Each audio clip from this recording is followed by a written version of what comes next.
భారతదేశ ప్రజల కోసం రాముడు ఏమైనా యుద్ధం చేశాడా? వాళ్ళ ఆవిడ కోసం యుద్ధం చేశాడు. దేశ ప్రజల క్షేమం కోసం ఇంకే యుద్ధమైనా రాముడు చేశాడని మీరు చూపించగలరా?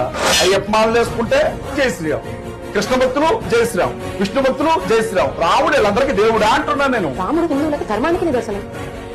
రామో విగ్రహవాన్ ధర్మ. రాముడే ధర్మం, ధర్మమే రాముడు. రాముడు పితృవాక్య పరిపాలకుడు.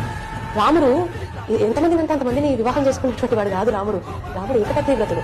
రాముడు సీతని అడవుల పాలు చేసి సీత డిగ్నిటీని పెంచి రాముడు అడవికి పంపించాడు, రాముడు అడవికి పంపించాడని ఈనాటికి మనం తను తిట్టుకునేటటువంటి నిందని తనపై వేసుకున్నటువంటి గొప్ప భర్త రాముడు.